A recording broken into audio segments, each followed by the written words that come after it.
Vamos a orar juntos. Santo y misericordioso Padre nuestro, que nos ama, te damos gracias porque tuviste compasión de nosotros cuando andábamos lejos de ti en el pecado y nos diste a tu Hijo unigénito como ofrenda en la cruz para salvarnos. Te damos gracias por inmensa gracia y amor. Nosotros que hemos sido redimidos por la preciosa sangre del Señor, te pedimos con todo fervor que el tiempo que nos queda en estos cuerpos que Dios nos ha concedido, lo vivamos únicamente para la voluntad y la gloria de Dios y para la santa misión que el Señor nos ha encomendado. Esta hora, nosotros que hemos sido redimidos por la sangre del Señor, te damos gracias por reunirnos de nuevo ante ti para alabar tu gracia y amor, aprender tu palabra y tener comunión dentro de esta santa congregación. Esta hora estamos reunidos aquí. Cuida cada uno de nosotros y sosténnos con tu mano misericordiosa y poderosa para que el resto de nuestras vidas lo vivamos como hijos de Dios, únicamente para tu voluntad y tu gloria. Este mundo cada vez más se vuelve más malvado y lleno de maldad. Sabemos que el día de tu venida y tu ira de juicio está muy cerca. Señor, que apártanos de este mundo malo y perverso, guárdanos y guíanos para que el resto de nuestra vida lo vivamos sin vergüenza, como verdaderos hijos de Dios. Obra con gracia, palabra y poder del Espíritu Santo en todas las iglesias de este país y en las muchas iglesias de todo el mundo y en todos los hermanos para que cuando están en medio de dificultades puedan guardar la fe y predicar el Evangelio, para que puedan llevar más almas perdidas ante el Señor, ante ti, en estos últimos tiempos y realizar aún más grandes obras de salvación. Danos la palabra necesaria en cada momento y enséñanos el camino que debemos seguir. Y en esta hora también enséñanos más plenamente la palabra que deseas enseñarnos. En el nombre de nuestro Señor Jesús hemos orado. Amén. Vamos a buscar Primero de Tesalonicenses, capítulo 5.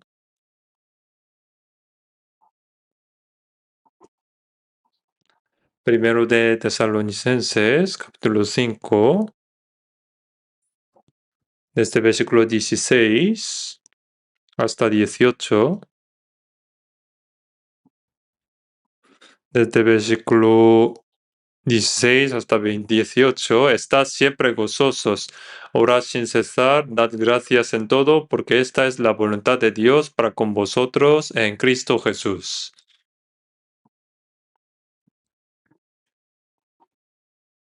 El domingo pasado hemos estudiado juntos este versículo.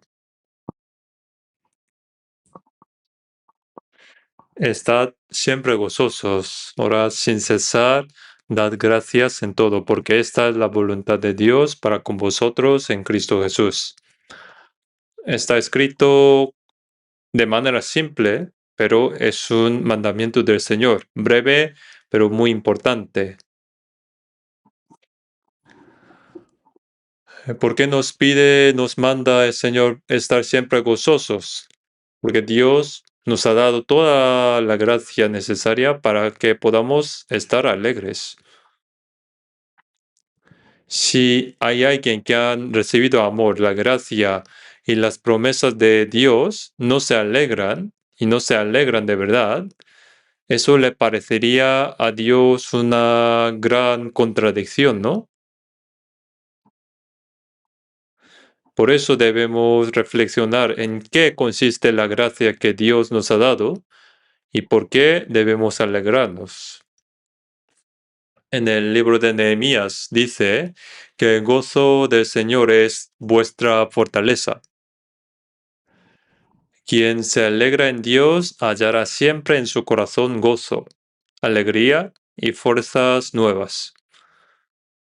Aunque sea muy dura sean las circunstancias. Y también dice orar sin cesar. Esto no significa que el salvo debe estar de rodillas siempre murmurando oraciones sin parar.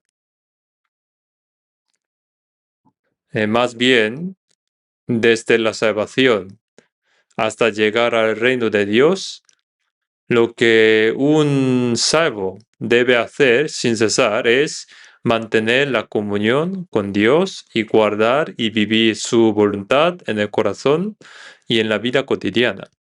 Entonces la vida cristiana es, en una palabra, tener comunión con Dios y concretamente orar. Orar sin cesar. Significa mantenerse siempre conectado a Dios en la vida diaria, cada día, en diálogo y comunión constante con Él. Por eso se dice que la oración es como la respiración.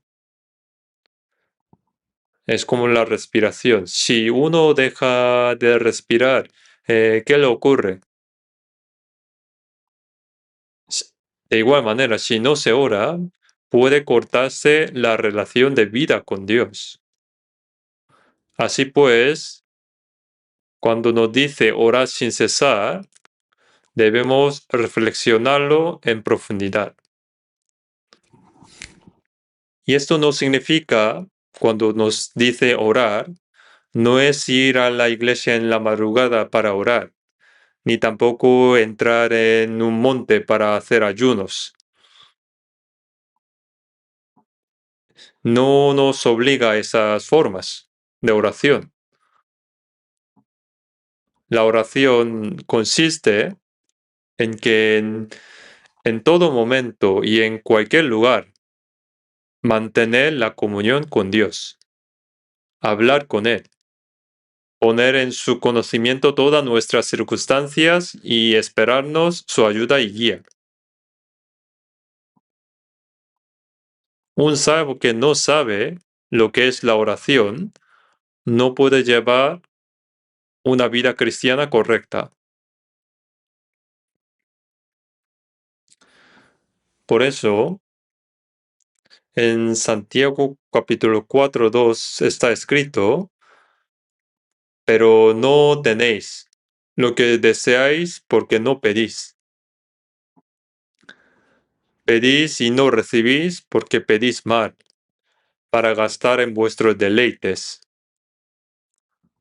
Pone, pero no tenéis lo que deseáis porque no pedís. Pedís y no recibís porque pedís mal, para gastar en vuestros deleites. Dios tiene muchos regalos y gracias que desea darnos. Pero para eso nos dijo que oráramos. Pedid y se os dará. Sin embargo, si no se pide, no se da. De ahí que si no pedís, no tenéis. Es porque no habéis pedido. Nosotros creemos que el Señor está con nosotros en la vida cristiana, espiritual, y también en la vida física cotidiana. Quien no ora creyendo que pueda vivir bien sin la ayuda de Dios, está engañando a sí mismo. Nosotros necesitamos siempre la ayuda de Dios en toda circunstancia, y por eso no debemos cesar de orar. Entonces, hoy vamos a aprender sobre este versículo que dice: dad gracias en todo. Dad gracias en todo. Porque esta es la voluntad de Dios para con vosotros en Cristo Jesús. Dice: estar siempre gozosos, orar sin cesar y dar gracias en todo. Es la voluntad de Dios, lo que Dios desea. Dios desea que estamos en Cristo, es decir, pide para todos los cristianos salvos que vivan en el Señor. Así lo dice el texto. Esto es la voluntad de Dios. Dios desea lo bueno, lo agradable y lo perfecto. Esto es un versículo breve, pero sumamente importante para nuestra vida cristiana. Hay que guardar siempre en nuestro corazón, sean cuales sean las circunstancias. Hay que ser personas que podamos alegrar en la gracia de Dios y que podamos orar a Dios en cualquier ambiente, circunstancias y que finalmente dar gracias en todo. Dar gracias en todo. Cuando dice en todo, significa en todos los asuntos, sean buenos o no. Significa dar gracias a Dios por todo lo que ocurre en nuestra vida. Todo lo que ocurre en nuestra vida, lo bueno y que lo no es bueno. Tenemos muchas razones para dar gracias a Dios, pero si no las damos, no podemos mantener una relación correcta con Él. Hay personas que, aunque han recibido la gracia, no saben estar agradecidos. Si alguien, por ejemplo, nos da algo bueno como regalo, con buena voluntad, pero si nosotros no mostramos gratitud, ninguna gratitud, entonces no tendría ninguna gana, ¿no? No perdería toda la gana de seguir dando los regalos, ¿no? Por eso la gratitud es muy importante. Tenemos muchas cosas que dar gracias. Por ejemplo, vamos a buscar Primero de Pedro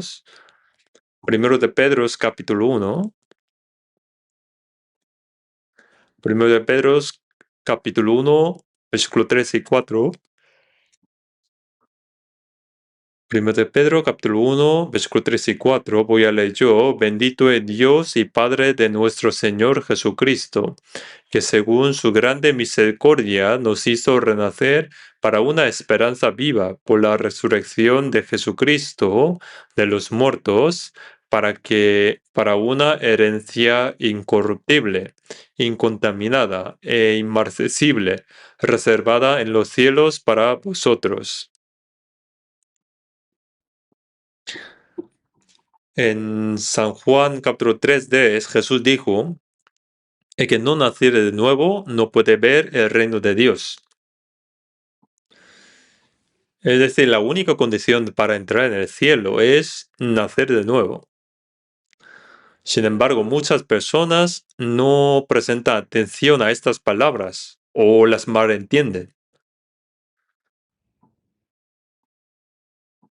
Hay quienes ni siquiera saben qué significa nacer de nuevo.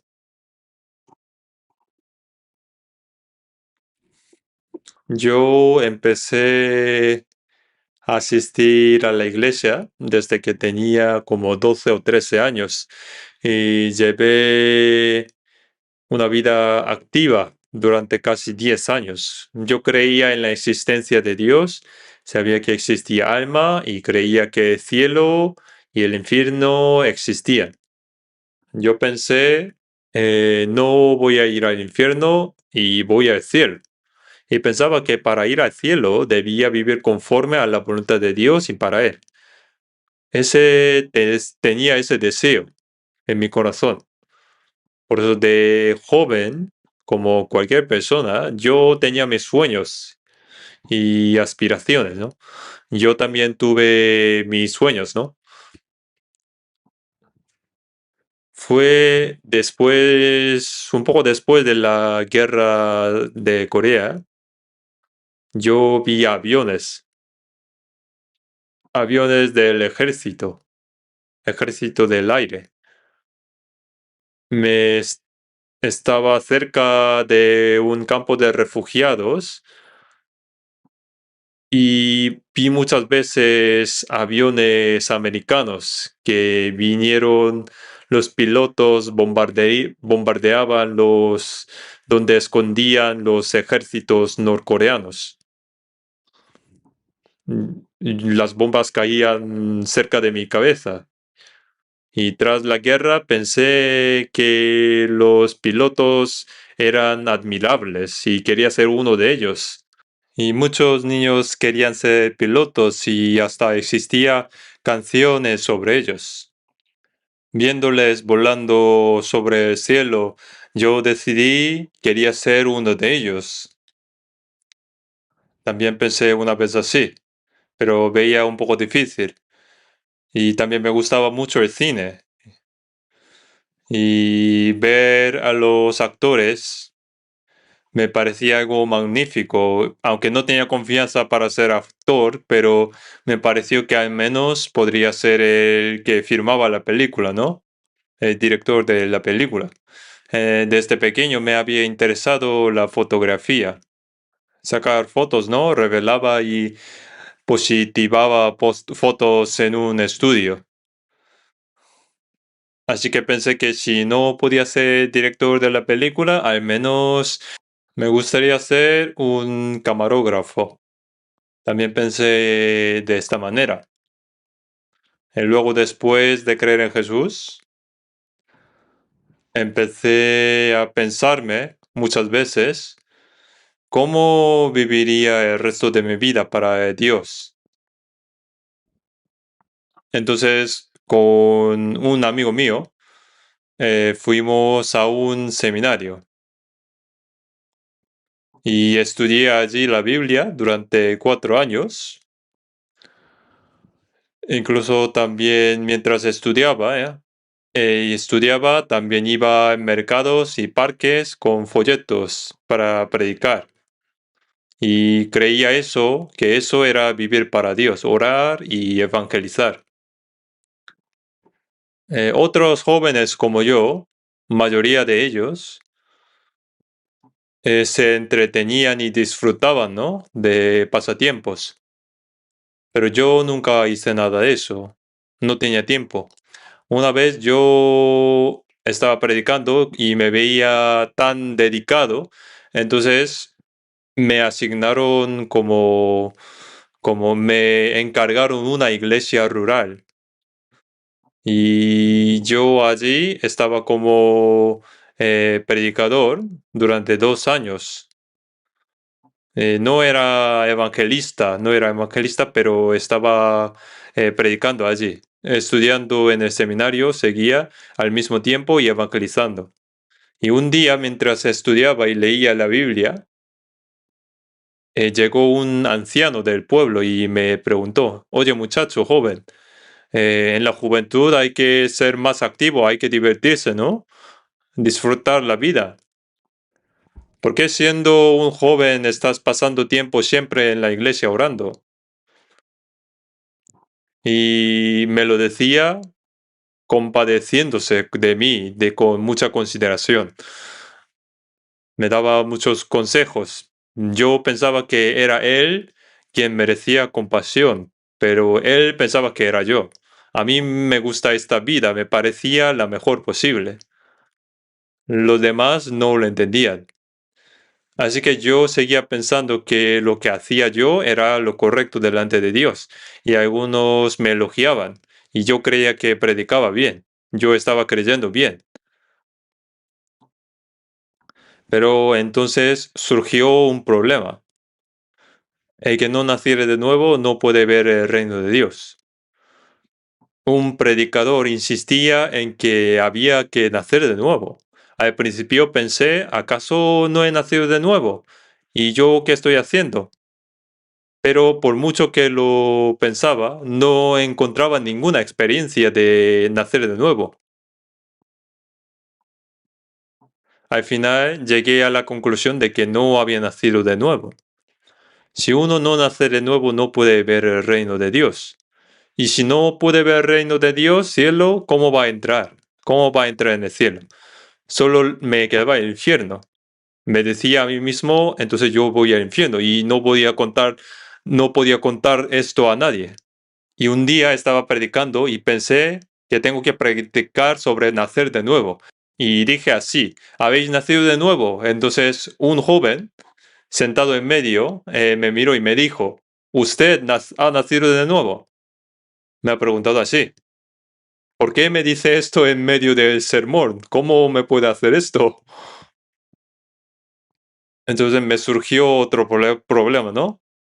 No podía responder. Entonces dije simplemente, sí, sí, sí, sí. Fue un desastre, ¿no? Ese día. Y desde aquel momento no me daba ganas de dar sermón. ¿Cómo iba a predicar sobre nacer de nuevo si yo mismo no había nacido de nuevo? Y luego, 30 de octubre de 1962, más o menos 8 de la tarde,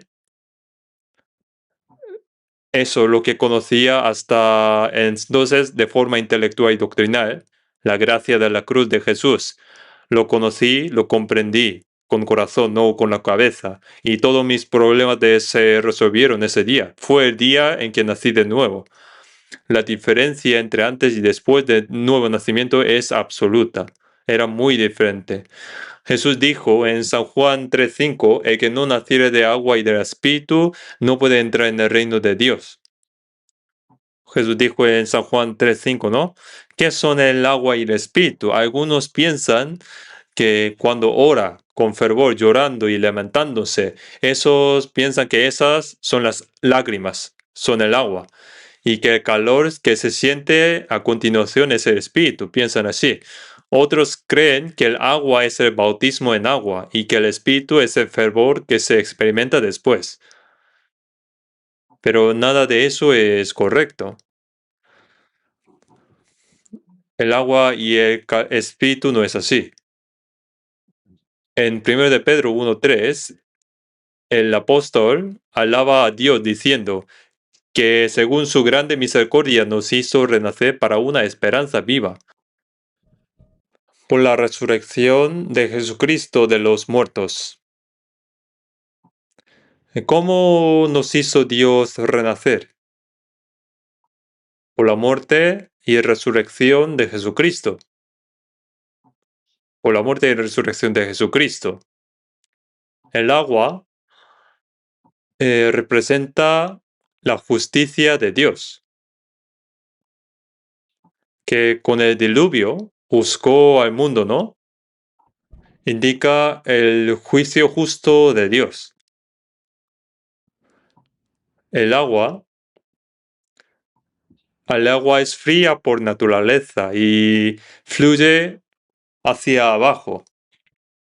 El agua expresa el juicio justo de Dios. Cuando recibimos el bautismo, significa que yo merecía morir con el Señor por el pecado y que he muerto y he sido sepultado con Él, tal como dice Romanos. Y después, cuando salimos del agua, significa que la nueva vida, ¿no? Significa que recibimos la nueva vida. El agua y el espíritu son la muerte y la resurrección de Jesús. Por su muerte, nuestros pecados quedan expiados. Por su resurrección, nos dio la nueva vida.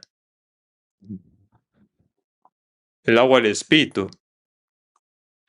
La muerte y la resurrección de Jesús.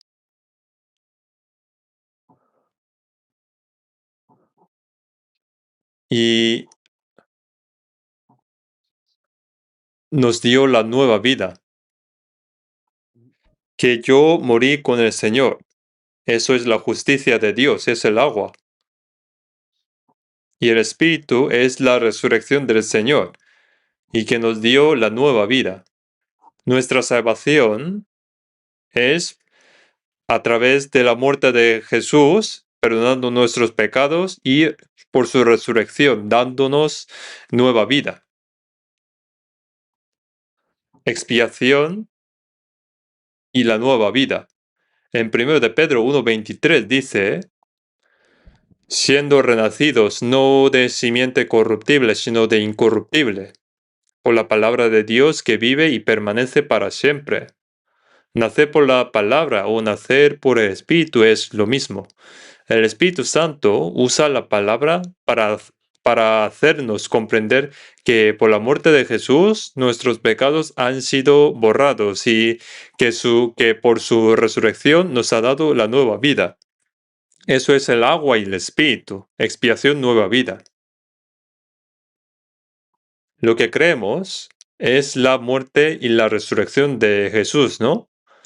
Por la muerte de Jesús ha sido perdonado nuestros pecados y el juicio de Dios se ha acabado, ¿no? Y por la resurrección de Jesús, así nos ha dado nueva vida. Cuando recibimos salvación, recibimos el Espíritu, ¿no? Es la nueva vida que nos ha dado el Señor. Y así, a través de la muerte y la resurrección, nos ha salvado y nos ha dado nueva vida. A través de la palabra hemos sido salvados, ¿no? Y también se puede decir de la misma manera que hemos sido salvos a través del Espíritu. Así Dios nos ha salvado y nos hizo renacer para una esperanza viva. Un salvo tiene una esperanza viva. ¿Y qué es la esperanza viva? ¿Qué es? Una esperanza muerta no es esperanza, ¿no? Lo que desean las personas de este mundo son anhelos, lo que anhelan, ¿no? No puede llamarse verdadera esperanza, porque son lo que anhela y no es difícil de lograr. Pero nosotros los salvos tenemos una esperanza real.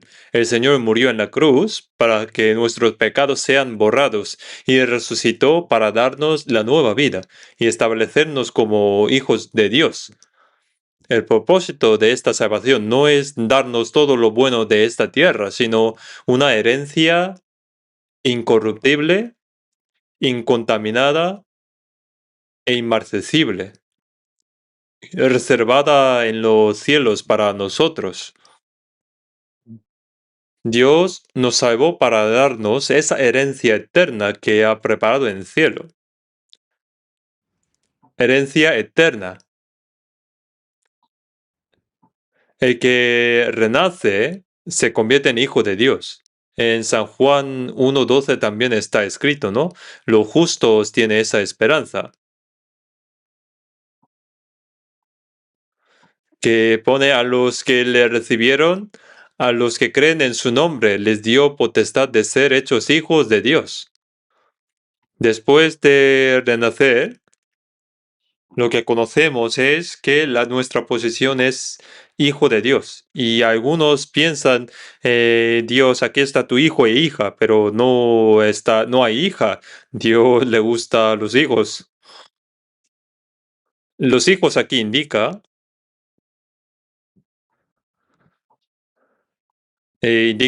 heredero. Hijo indica en heredero. El término hijo en la Biblia significa heredero. El heredero recibe del Padre lo más importante.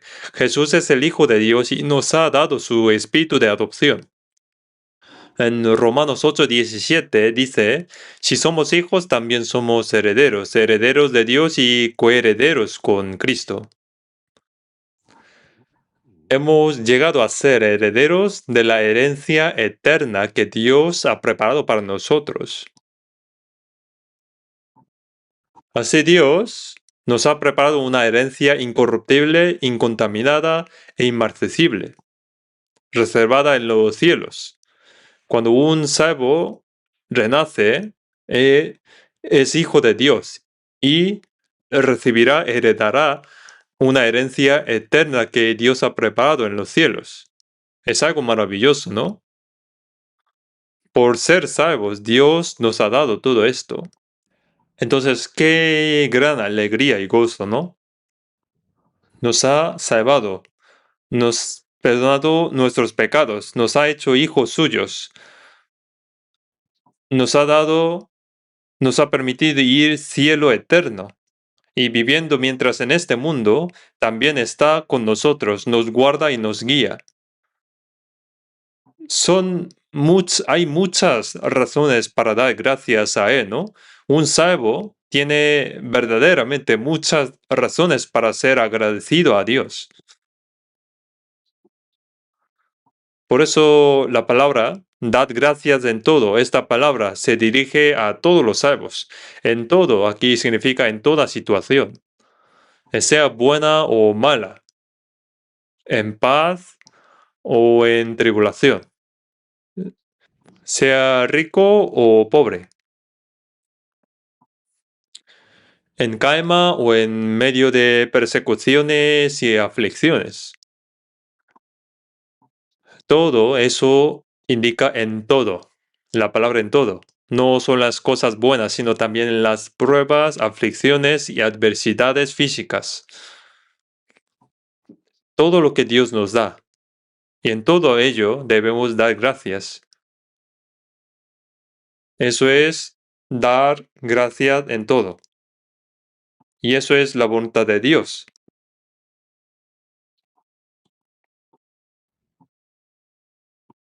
El primero, vamos a buscar Hebreos, Hebreos capítulo 13, Hebreos capítulo 13, versículos 5 a 6.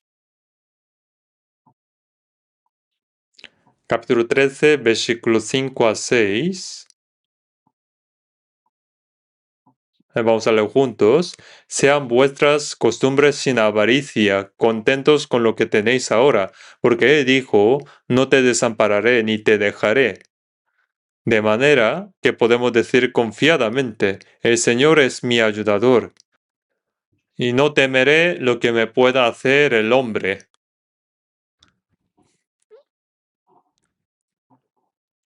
Aquí dice esta palabra, contentos con lo que tenéis. Todos en este mundo necesitan dinero, ¿no? Necesitan dinero mientras viviendo en este mundo, ¿no? Entonces, ¿qué hay que hacer? Hay que ganar dinero, sí. Sea cual sea nuestro trabajo, hay que esforzarse y trabajar para ganar el dinero y utilizarlo de la mejor manera posible. Pero no amar el dinero no significa que no hay que ganar el dinero, significa que no tener afectos al dinero, significa que no debemos dejar que nuestro corazón sea arrastrado por el apego al dinero. Muchas personas aman el dinero. Judas Iscariote siguió a Jesús durante 3 años y medio y escuchó sus palabras, sus preciosas palabras, vio muchos milagros realizados. También comió el pan. Cuando alimentó a más de 5.000 personas, también vio cómo Jesús resucitó a Lázaro. Sin embargo, Judas tenía el corazón puesto en el dinero. Ponía que era el que encargaba de la bolsa, ¿no? De dinero. Y de allí robaba de vez en cuando. El amor al dinero vivía en él.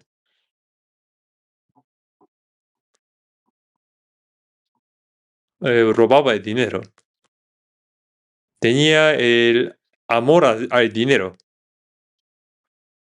Judas pensaba que cuando Jesús se convertía en rey, él ocuparía como el cargo de ministro de Hacienda de dinero, ¿no? Pero cuando comprendió que eso no ocurriría y que los judíos estaban preparando la muerte de Jesús, aprovechó esa situación. Visitó a los judíos por la noche, indicando dónde está el Señor, y a cambio de eso recibió 30 piezas de plata. Judas Iscariote que vendió a Jesús. Jesús dijo, ay de aquel hombre por quien el Hijo del Hombre es entregado. Bueno le fuera a ese hombre no haber nacido. Si no hubiera nacido, no habría ido al infierno. Judas fue al infierno. por causa del amor al dinero, terminó entregando al Señor. Y después, sin haber gastado ni una sola pieza de plata, devolvió las piezas de plata, diciendo yo pequé entregando sangre inocente. Pero los sacerdotes no las aceptaron. Entonces Judas, arrojó las monedas en el templo, al suelo, y salió corriendo y pensando yo tengo que morir. Y se colgó de un árbol junto a un precipicio. Eh, dice que al caer se abrieron sus entrañas. Y con esas monedas, sacerdotes compraron un campo del alfarero para sepultar los extranjeros. Judas siguió a Jesús durante 3 años y medio, oyó su palabra, también vio sus milagros, pero al final, por amor al dinero, le entregó. Él no vendió a Jesús, él no vendió a Jesús, vendió él su propia alma y fue al infierno. Pero solo Judas es así. Todos los que no están salvos, tal como dijo Jesús, hubiera sido mejor para ellos no haber nacido. Si hubieran nacido como animales, sin alma, al morir no habría problema, ¿no? Pero el ser humano, creado a imagen de Dios para existir eternamente, si no comprende esa dignidad que Dios le ha dado, sufre el destino más miserable. Nosotros hemos nacido de nuevo. Somos hijos de Dios. Tenemos una herencia eterna, incorruptible, incontaminada e inmarcesible. Hay muchas cosas que agradecer, ¿no? Además, mientras viviendo en este mundo, el Espíritu Santo viene a morar con nosotros, morar en nosotros. Está con nosotros, nos guarda, nos protege y nos guía. ¿Cuántas razones hay que dar gracias a Dios? Pone contentos con lo que tenéis. Tengáis, sea mucho o poco, hay que considerar lo que tenemos ahora. Y hay que ser contentos con lo que Dios nos ha dado. El Señor ha dicho, no te desampararé ni te dejaré. El salvo no es desamparado por el Señor, ni lo abandona. Siempre Dios está con él. En Mateo 28:20, Jesús, antes de ascender al cielo, prometió, yo estoy con vosotros todos los días hasta el fin del mundo, ¿no? Dijo, hasta el fin del mundo. Nos dijo que estaría con nosotros hasta el fin del mundo. Entonces, hay que ganar el dinero, pero con diligencia y no amarlo. Ganar con esfuerzo y utilizarlo de la manera más valiosa. Dios pagó también por nuestro cuerpo, con la sangre del Señor, ¿no? Nuestro cuerpo y el alma fueron comprados con la preciosa sangre del Señor. El dinero que obtenemos con nuestro esfuerzo de este cuerpo también lleva la sangre de Jesús, por así decirlo. Por eso no podemos malgastarlos. El dinero que está en mis manos, en las manos de un cristiano, tiene un valor diferente. Tiene un valor diferente al que está en las manos de otras personas del mundo.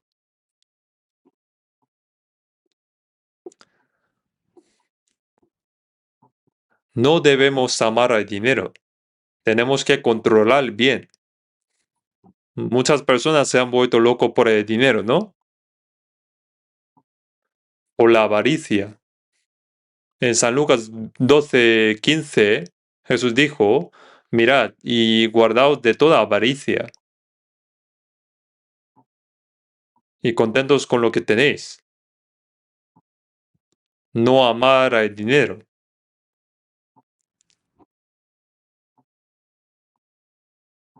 Dijo, mirad y guardaos de toda avaricia.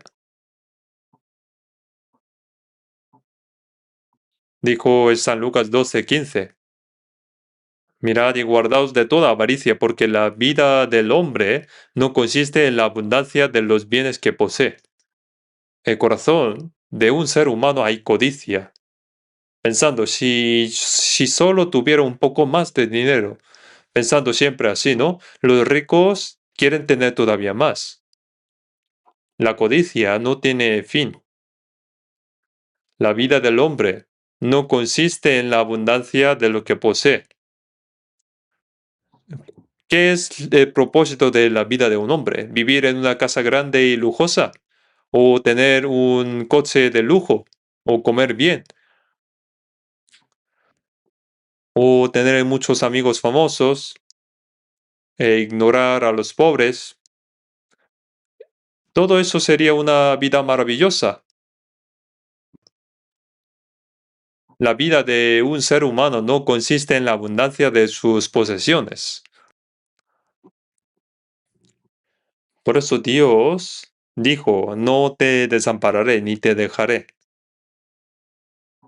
El salvo es hijo de Dios. Jesús nos enseñó a orar de esta manera, Padre nuestro que estás en los cielos. El Señor que creó el universo entero, que gobierna todo y que reina todos los ejércitos celestiales, es Dios nuestro Padre. Gobierna todo, creó este universo inmenso y eterno y gobierna todo. Y ese es Dios nuestro Padre. Dijo, Padre nuestro que estás en los cielos, santificado sea tu nombre. Nosotros ya tenemos que glorificar el nombre de nuestro Padre. Si hacemos algo mal, es igual que deshonrar a nuestro Padre Dios, ¿no? Como está escrito, el nombre de Dios es blasfemado entre los gentiles por causa de vosotros.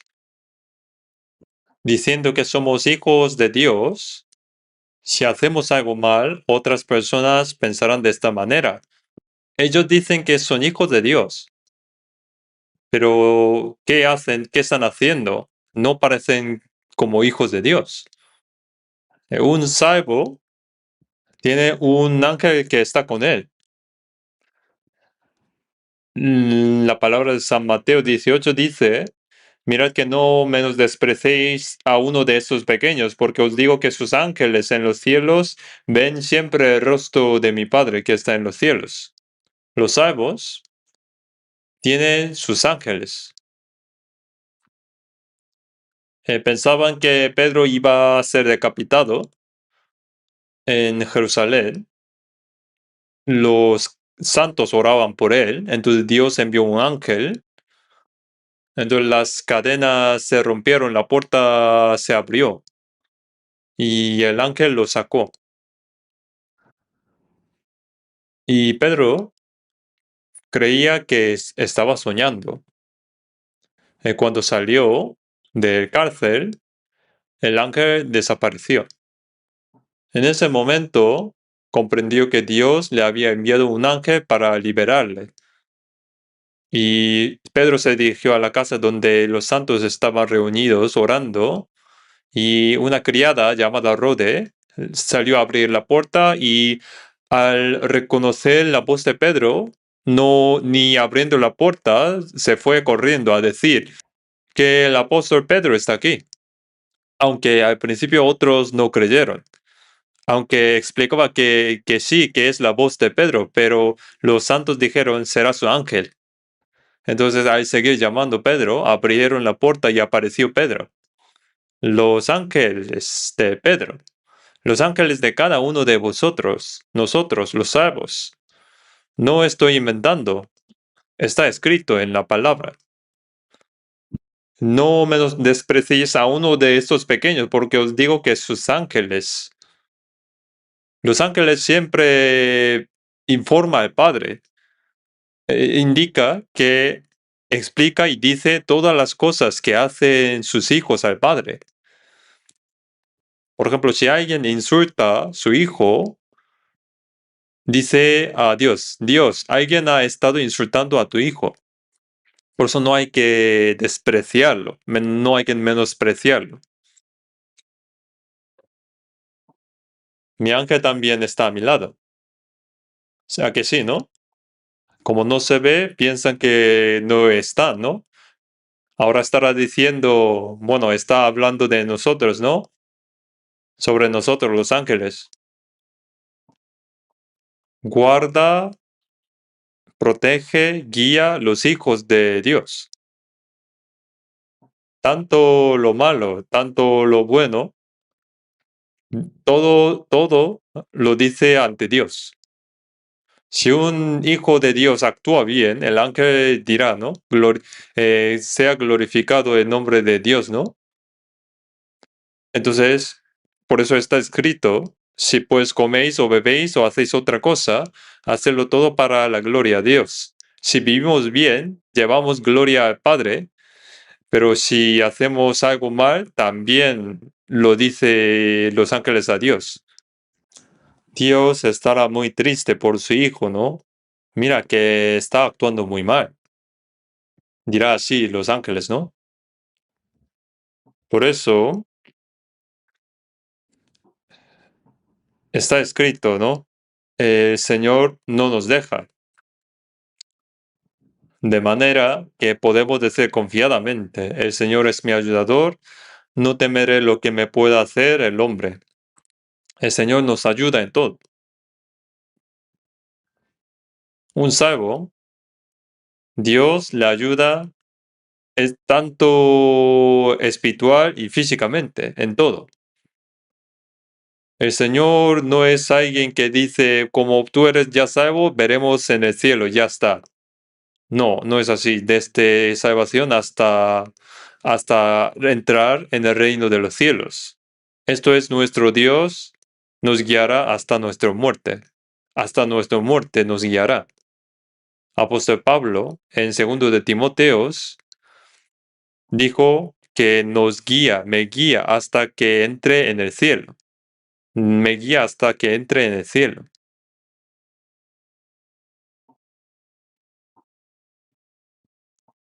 No te dejaré, no te dejaré, no te desampararé.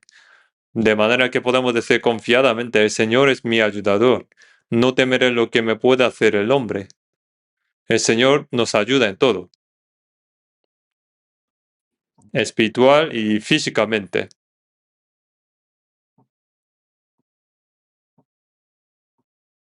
Vamos a buscar Deuteronomio capítulo 2. Antiguo Testamento, Deuteronomio capítulo 2.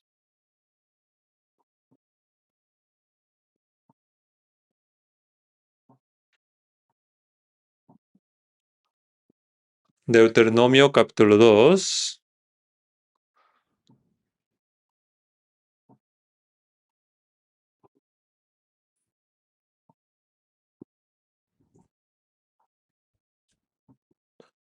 Es capítulo 8.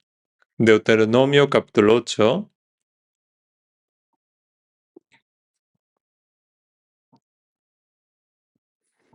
Deuteronomio capítulo 8.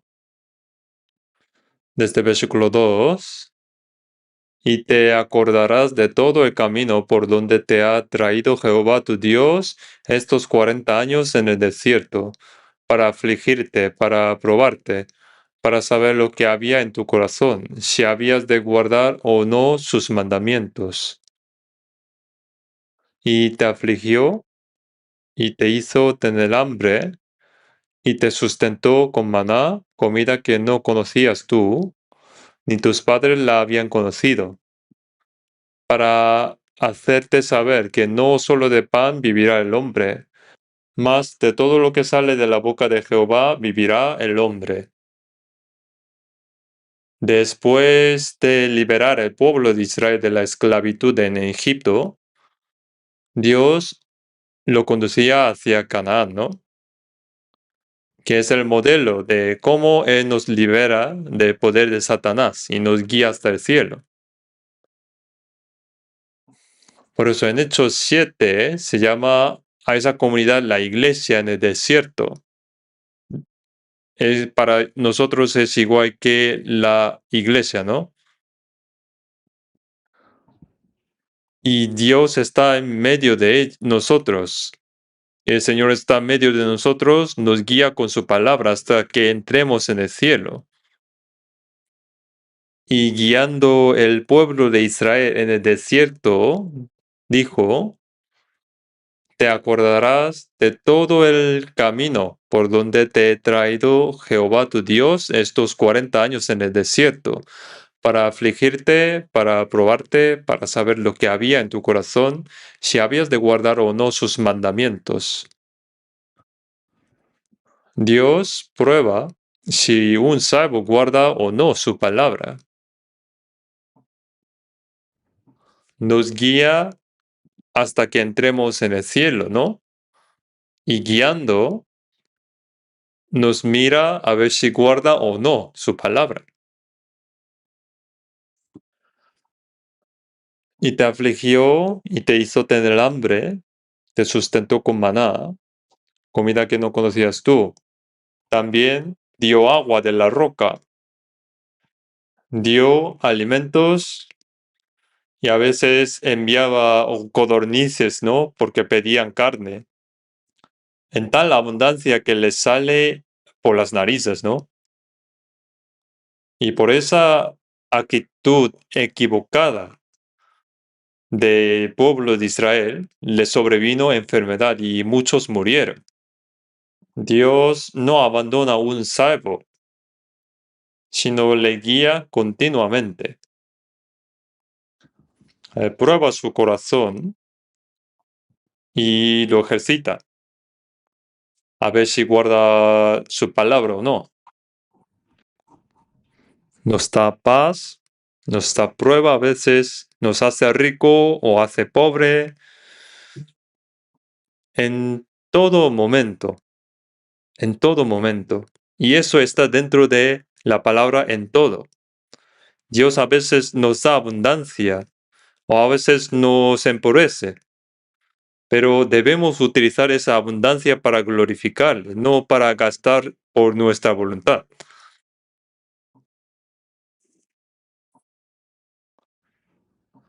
Cuando somos pobres, debemos confiar solo en el Señor y alegrarnos en Él.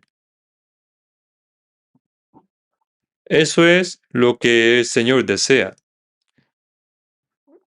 Jehová empobrece y Él enriquece. Él nos entrena.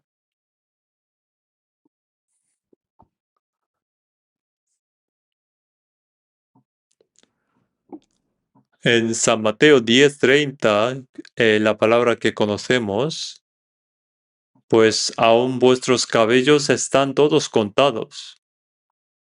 Nosotros mismos no sabemos cuántas cejas tenemos, pero Dios dice que los cuenta todos. ¿Acaso Dios no tiene nada que hacer para contar nuestros cabellos? ¿Qué quiere decir esto? Que no hay nada que Él no sepa. Dios conoce mejor nuestra situación. Hay un himno, ¿no? Mas yo sea quien he creído y es poderoso para guardarme. ¿Y qué era después? Y en ese día glorioso iré a morar con Él. Pone más, yo sé a quién he creído y es poderoso para guardarme. Conoce toda nuestra situación, ¿no? Cuenta hasta nuestros cabellos. Conoce mejor nuestra situación más que nosotros, mejor que nosotros. Conoce también y también conocemos que nos va a guardar. Y no estoy inventando. Dios dijo así. Por eso, después de la salvación hasta que entremos en el cielo, en 2 de Timoteos 4 dice que nos guía hasta que entremos en el cielo. Y en Salmos también dijo que nos guía hasta nuestra muerte. desde el día de la salvación hasta que entremos en el cielo, hasta nuestra muerte. No nos abandona. Ciertamente nos ayuda, pero si nos ayuda porque hay dificultades. Hay dificultades porque Dios ha permitido dificultades. El pueblo de Israel en el desierto experimentó grandes dificultades en el camino de Egipto a Canaán, ¿no? Esa tierra prometida, Canaán, ese modelo del cielo eterno. Y el camino hasta allí es tiempo de entrenamiento. Los que deseaban volver a Egipto en el desierto, murieron todos en el desierto, excepto Josué y Caleb. Los que salieron de Egipto con más de 20 años, entre ellos, los que deseaban volver a Egipto, murieron todos en el desierto. Esto no significa que el salvo no pueda ir al cielo. Más bien, significa que vamos dejando, quitando las cosas de nuestra carne. Vamos quitando cosas de carne y vamos cambiando. Dios nos va cambiando para que seamos dignos hijos suyos. Por eso debemos saber que Dios entrena al salvo.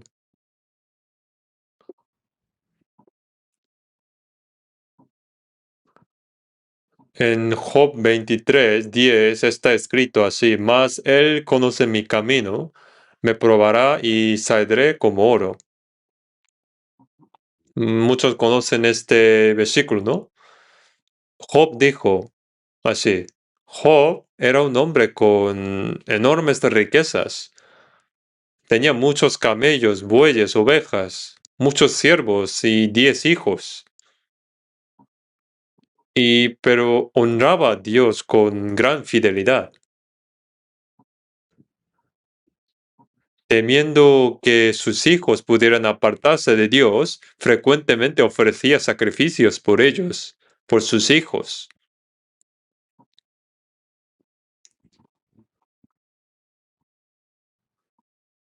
Un día Diablo vino ante Dios, ¿no? Y Dios le preguntó: ¿no has visto a mi siervo Job? ¿No has visto a mi siervo Job? Dios lo elogió delante de Diablo, qué fielmente me sirve Job, qué excelente vida que lleva, ¿no? Y el diablo respondió: Dios, ¿tú crees que Job te sirve porque te quiere? Es porque usted le ha dado riquezas. A ver, quítese las riquezas y verá cómo le maldice. Entonces Dios le permitió, ¿no?, actuar. Puedes quitarle todo lo que le he dado. Entonces quitaron todo lo que tenía Job, ¿no?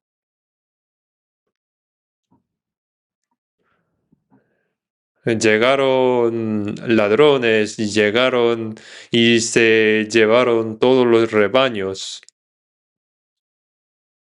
Mataron a los siervos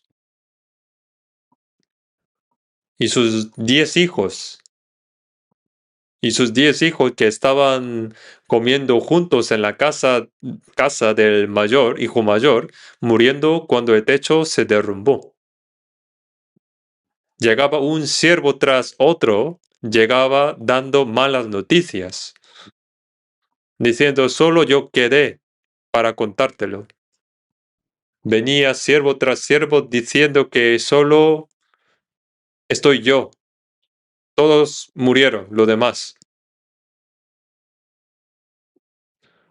Entonces Job dijo: Jehová dio y Jehová quitó. Sea el nombre de Jehová bendito.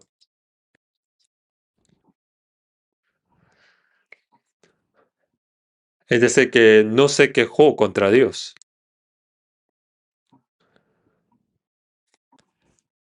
Entonces Dios le dijo al diablo: ¿ves? Le has quitado todo y ni así me maldijo.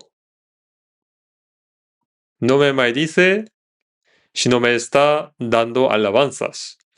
Entonces el diablo insistió, eso es porque su cuerpo está sano. A ver, dale enfermedad. Entonces, en ese momento le maldecirá.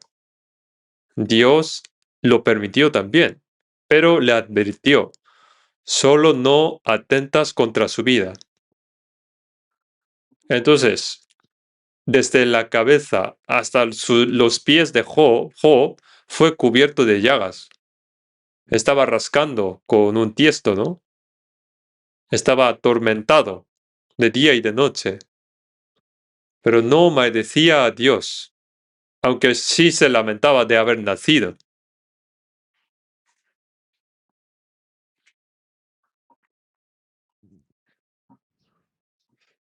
Sus tres amigos le vinieron a visitar. Entonces, al verle tan miserable, estuvieron 3 días sin poder decir nada y estaban llorando. Y después le dijeron, seguramente has cometido algún pecado grave. Y eso es el castigo. Entonces Job respondió con firmeza, si me hubiera apropiado de la hacienda ajena, merecía perder todo lo mío. Si hubiera codiciado a alguna mujer, merecía un castigo aún mayor. Job mantuvo hasta el fin su posición. Aunque el Señor me mate, yo me mantendré firme en mi actitud. Entonces Job no maldijo a Dios hasta el final. Su esposa le dijo, ¿aún retienes tu integridad? Maldice a Dios y muerte.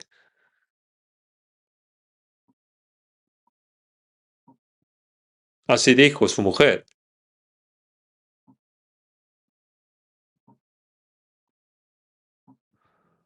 Pero Job le respondió, ¿recibiremos de Dios el bien y el mal no lo recibiremos? Job no maldijo a Dios hasta el final. Por eso Job 23:10 dijo, más se conoce mi camino, me probará y saldré como oro. Consideró que todo ese sufrimiento fue algo de refinamiento. Y cuando la prueba terminó, Dios le dio el doble de lo que tenía. Los 10 hijos le fueron restaurados en el mismo número, ¿no? 10 hijos igual. Dice que las hijas de Job eran más hermosas de toda esa región. Doble de las riquezas.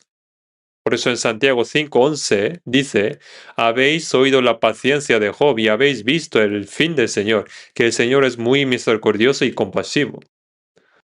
Dice que aprended de la paciencia de Job. Él se apoyó en el Señor, confió en Él hasta el final en medio del sufrimiento. Y al final el Señor le dio el doble. También nosotros recibiremos el doble en este mundo si soportamos bien el sufrimiento. Pienso que este versículo de Santiago 5 habla no del doble en esta tierra, sino de lo que el Señor nos recompensará con algo eterno y glorioso en el cielo. Los salvos son probados por Dios mientras viviendo en este mundo. Y Dios pone a prueba a ver si obedecemos o no su palabra. Vamos a buscar Filipenses capítulo 4. Filipenses capítulo 4.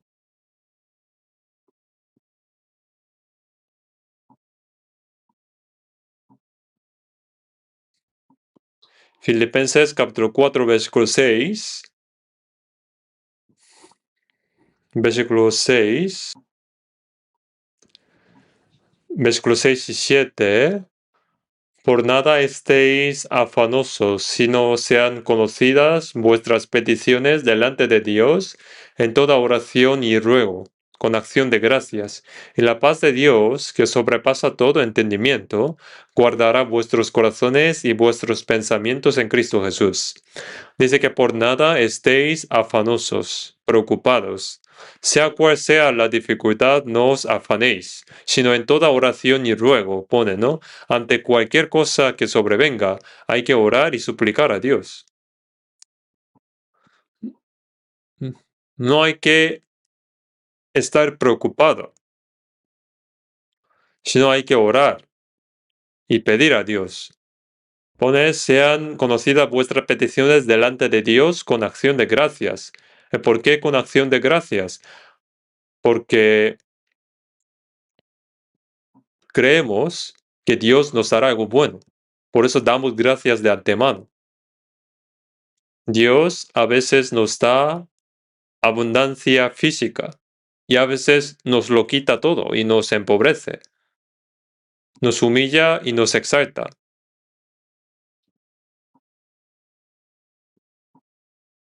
Y nos observa qué hacemos. Pone por nada estéis afanosos, sino en toda oración y ruego sean conocidas vuestras peticiones delante de Dios con acción de gracias. Después de orar, debemos dar gracias por lo que sea que Dios disponga, confiando en su voluntad, confiando que cumplirá su voluntad.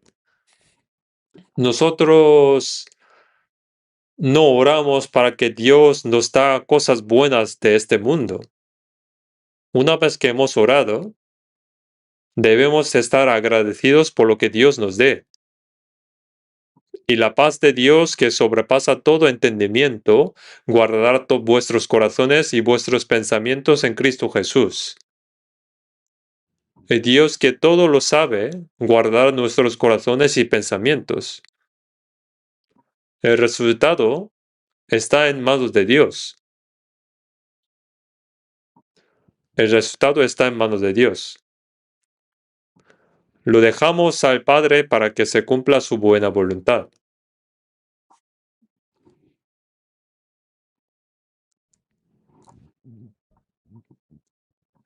El apóstol Pablo fue un apóstol grande, ¿no?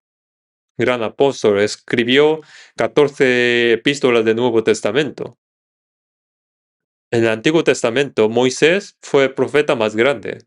En el Nuevo Testamento, Pablo fue el apóstol más grande. Desde que recibió la salvación hasta el final, cuando fue martirizado en Roma, en la vida de apóstol Pablo no tuvo ni un solo defecto. Parecía que Jesús volvía a hacerse presente a través de Pablo. Por eso apóstol Pablo pudo decir, sed imitadores de mí, así como yo de Cristo.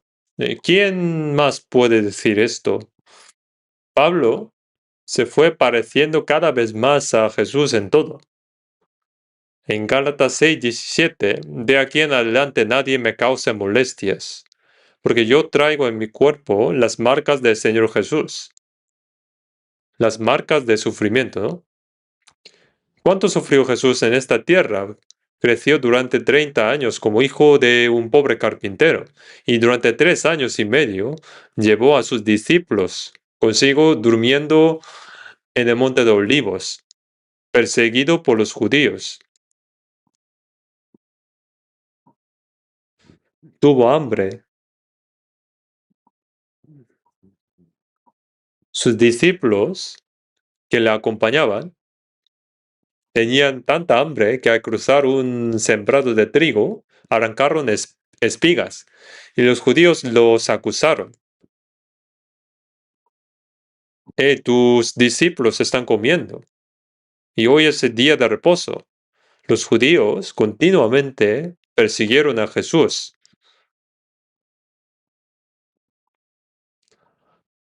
Durante 3 años y medio sufrió mucho Jesús. Y luego fue traicionado y vendido por un discípulo suyo, ¿no? Llevada en la cruz y los soldados romanos le escupieron en la cara. Le golpearon con la mano, ¿no? Le golpearon en la cabeza con la vara. Le pusieron una corona de espinas, burlándose de él, diciéndole rey de los judíos. Fue azotado con un látigo y cargó la cruz hasta el final. Cayó y se levantó. Fue clavado en la cruz durante 6 horas, derramó toda su sangre y agua. Y finalmente murió, diciendo consumado es.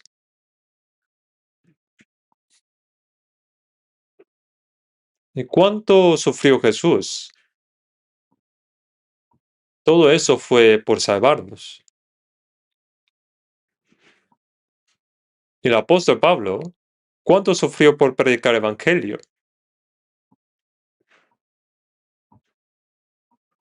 Trabajos duros. Trabajo más intenso que todos, en azotes sin números, en cárceles más que nadie, en peligros de muerte muchas veces. De los judíos, 3 veces ha sido azotado con varas y una vez pedrada. Y ayuno muchas veces en frío y desnudez y al final fue decapitado. A ese gran apóstol, ¿por qué Dios no le permitió vivir con comodidad? También Pedro, que predicó el Evangelio en Roma, murió crucificado. ¿Por qué? Y apóstol Pablo tenía enfermedad en su cuerpo, ¿no? En 2 de Corintios 12 dijo, me fue dado un aguijón en la carne. El aguijón duele pero no mata, ¿no?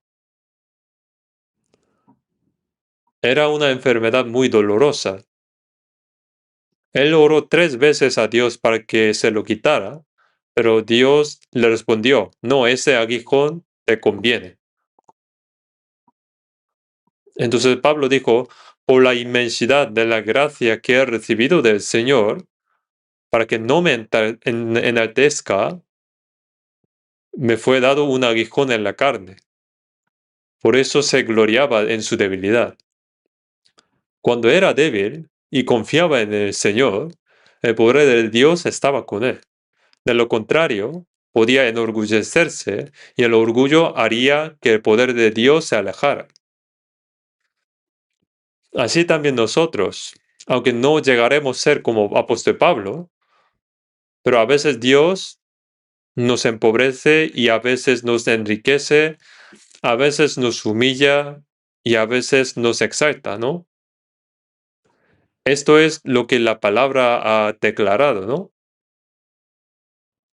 Apóstol Pablo dijo así, ¿no? Sé vivir humildemente y sé tener abundancia. En Filipenses capítulo 4, ¿no? Vamos a buscar Filipenses capítulo 4, versículo 12.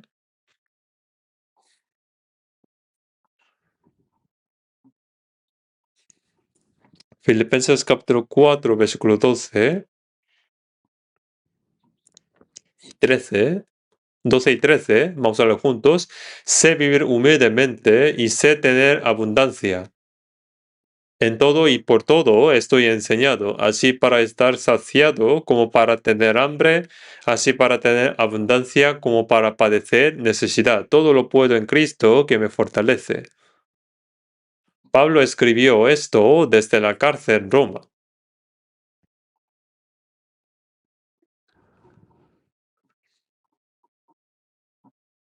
Escribió a la iglesia de Filipos, en el versículo 11 dice, no lo digo porque tenga escasez, porque he aprendido a contentarme cualquiera que sea mi situación. En cualquier estrechez había aprendido a contentarse. Y luego dijo, sé vivir humildemente y sé tener abundancia.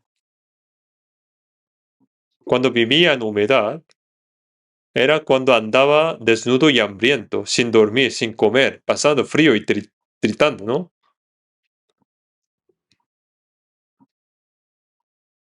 tal como describía en 2 de Corintios, versículo 11, ¿no? Ha sufrido mucho, ¿no? Yo una vez fui a predicar a China.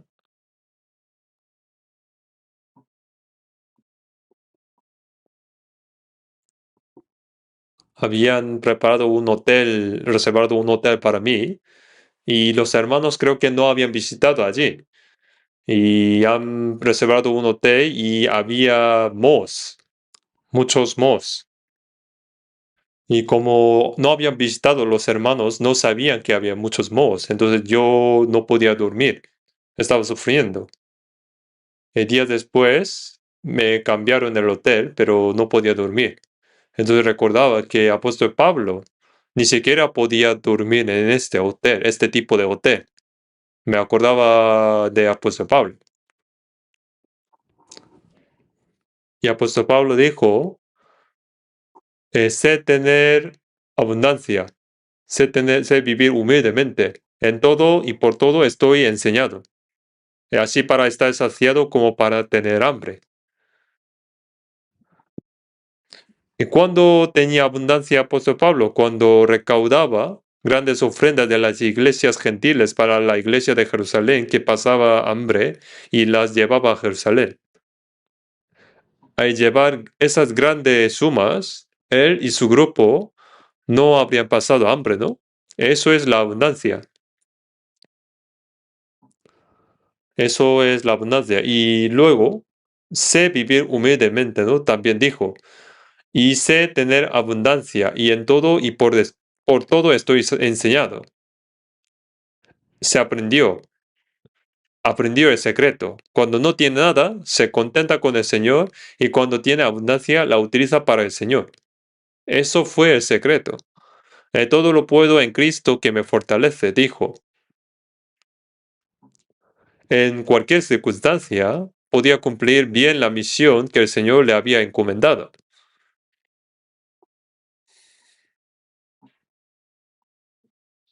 En Colosenses capítulo 3 vamos a buscar.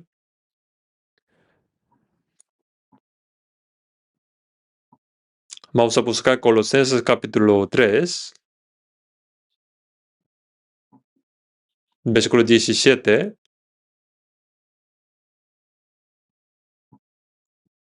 Vamos a leer juntos. Y todo lo que hacéis, sea la palabra o de hecho, hacerlo todo en el nombre del Señor Jesús, dando gracias a Dios Padre por medio de Él. Pone todo lo que hacéis, sea de palabra o de hecho, hacerlo todo en el nombre del Señor Jesús. Es decir, en nombre de Jesús, ¿no?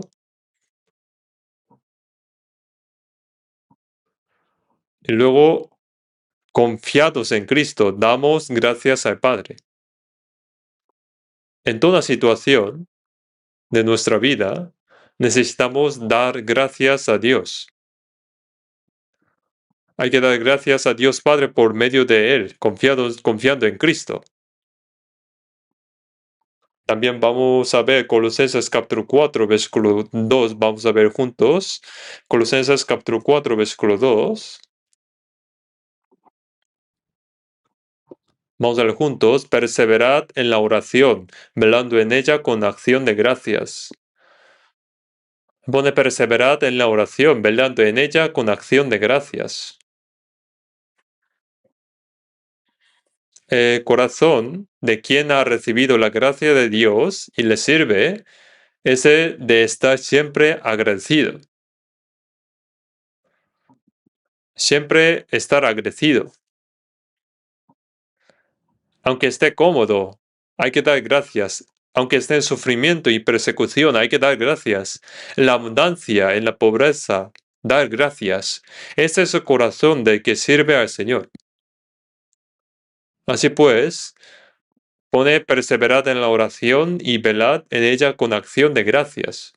El corazón agradecido es el corazón de quien está velado ante Dios.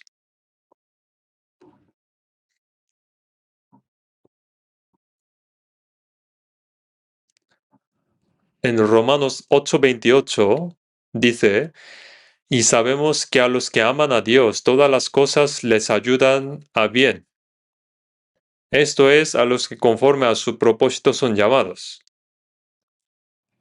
A los que aman a Dios, todas las cosas, tanto en la comunidad como en el sufrimiento, en la abundancia o como en la escasez, todas las cosas les ayudan a bien.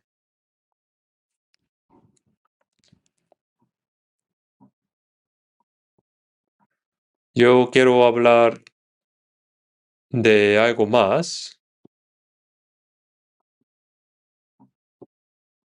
Primero, la historia de José, ¿no? Como ya conocemos, José era el 1/10 de los 12 hijos, ¿no? Y Jacob le amaba más que a ninguno. Siempre le tenía a su lado, le ponía la túnica de colores, ¿no? Además, José soñaba mucho. Una vez contó un sueño a su familia mientras comiendo. Dijo así: anoche soñé que mi gavilla estaba erguida y que las 11 gavillas de los demás se inclinaban ante la mía. Sus 10 hermanos de diferentes madres lo oyeron enojados, ¿no? ¿Qué quiere decir tú? ¿Quieres decir que llegarás a ser nuestro Señor o qué? Bueno, solo era un sueño, ¿no? A lo mejor, si no estuviera su padre allí, a lo mejor le mataban. Y contó otro sueño. El sol y la luna, las 11 estrellas, se inclinaban ante mis estrellas. El sol y la luna y 11 estrellas se inclinaban ante mí. Entonces, sol sería su padre y la luna su madre, ¿no? Y las estrellas, ¿qué quieren decir? Entonces, hasta nuestros padres tienen que inclinarse ante ti, ¿o qué? Sus hermanos le odiaban, ¿no? Pero no podían hacer nada por delante del padre. Los hermanos un día fueron lejos con el ganado para buscar pastos. Y José salió a buscarles por orden del padre. De lejos, sus hermanos le vinieron venir.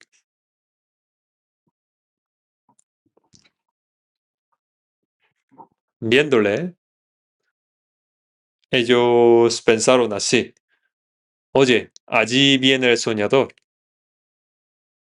¿Qué hacemos con él? Vamos a matarle.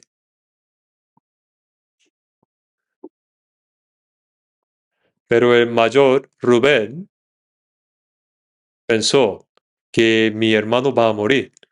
Este es el hermano que el padre más ama. Si muere, ¿qué pasaría con el padre? Y propuso a sus hermanos: no lo matamos con nuestras manos. Hay un pozo seco aquí. Vamos a echarle en él. Y sus hermanos lo arrojaron al pozo. Entonces José estaba suplicando, ¿no? Llorando para que le sacara,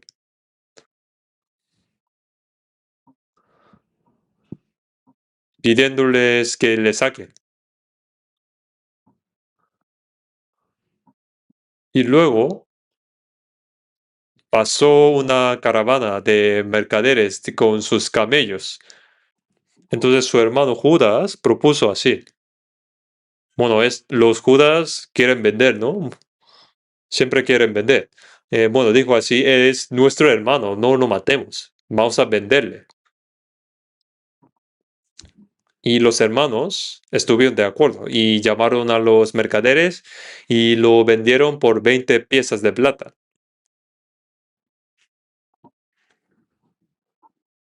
Sus hermanos vendieron a José y fue vendido José. Los hermanos de José habrían llamado mercaderes diciendo, oye, oye, mira, mira este niño, tiene buen aspecto, ¿no? Y buena inteligencia, ¿no? Precio normal es 30, pero bueno, rebajas. 20 piezas de plata. Normal precio es 30, pero rebajas 20. Y los mercaderes le parecía bueno y fue vendido por 20 piezas de plata. José fue vendido, llevado llorando. Dice que tenía buen aspecto e inteligencia y luego fue vendido a casa de Potifar, oficial de Faraón, y llegó a ser mayordomo, ¿no? Como mayordomo de toda su casa.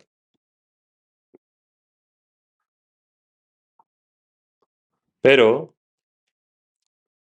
la esposa de Potifar miró a José y estaba así, ¿no?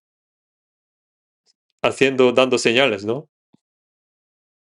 Y un día estaban solos y la esposa de Potifar lo agarró. Lo agarró, entonces José huyó dejando su ropa en las manos de ella.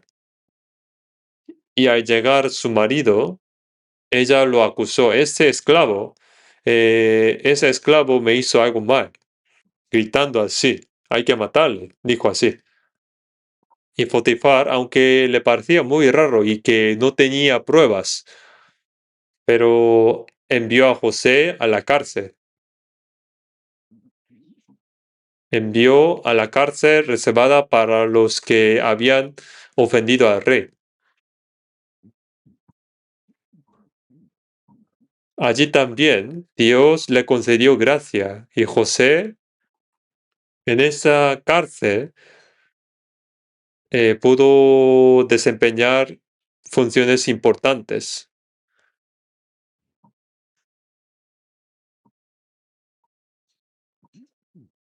Y un día llegaron allí el copero y el panadero del faraón. Y una noche, cada uno de ellos tuvo un sueño. El copero contó el suyo. En mi sueño había una vid con 3 sarmientos. Sus racimos brotaron y yo preparé el vino para el faraón. Y José interpretó, los 3 sarmientos son 3 días. Y dentro de 3 días serás liberado y restituido a tu cargo. Servirás la copa al faraón. Buen sueño, ¿no? El panadero también contó el suyo. Yo llevaba 3 canastillas de pan sobre mi cabeza. Y luego los pájaros de repente venían y comían los panes.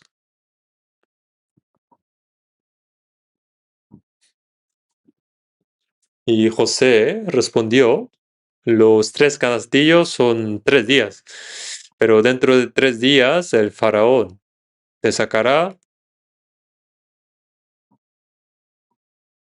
y te ahorcará, y los pájaros comerán de ti. Y así sucedió realmente. 3 días después sucedieron todo esto. El panadero murió.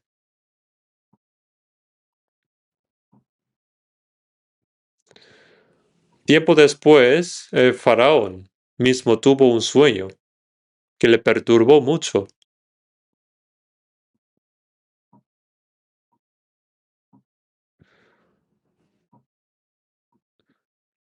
7 espigas hermosas y llenas, y luego 7 espigas secas y quemadas que se comían a las primeras.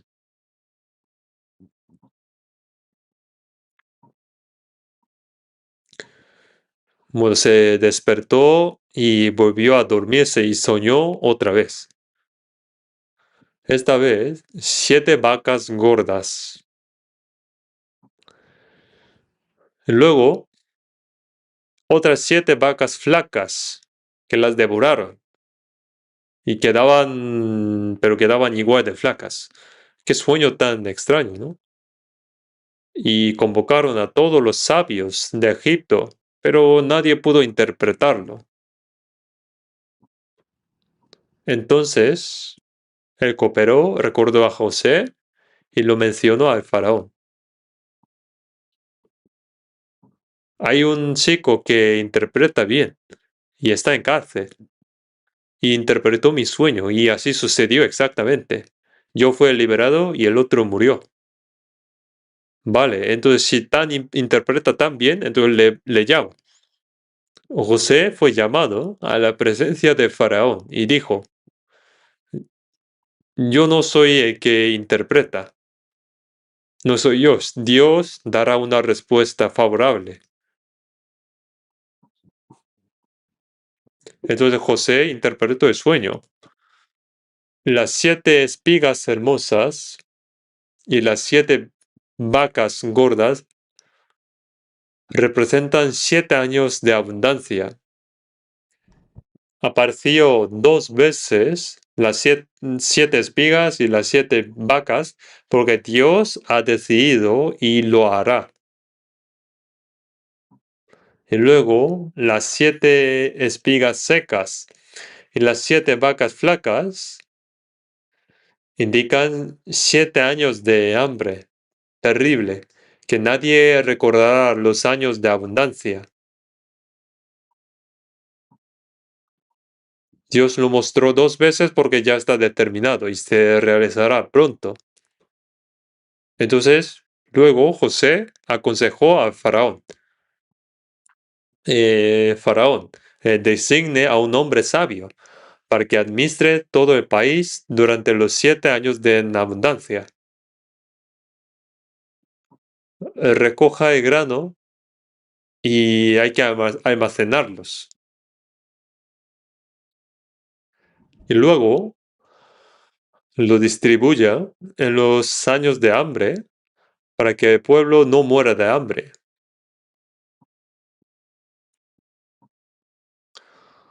Entonces el faraón dijo así, ¿dónde encontraremos a alguien como tú, en quien esté el Espíritu de Dios? Tienes que ser tú el sabio. Así, José se convirtió de repente en primer ministro de Egipto, ¿no? Durante el hambre salvó al pueblo y reunió a toda su familia también. Y pasaron bien los años de hambrimiento. Lo que quiero decir es que cuando José fue vendido por sus hermanos, cuánto miedo tenía él, ¿no? Cuánto lloraría, cuánto había llorado José. Y trabajó fielmente en la casa de Potifar, pero por la mujer de Potifar fue llevado a la cárcel después. Y luego, finalmente, Dios le sacó para que interprete el sueño del faraón y luego al final convirtió en primer ministro de Egipto.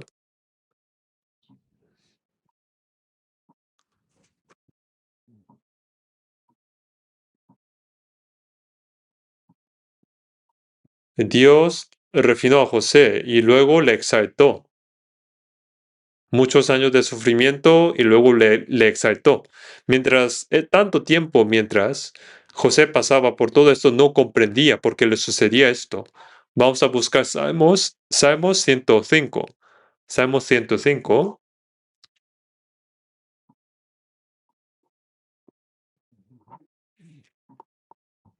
Salmos 105, versículo 17 a 19.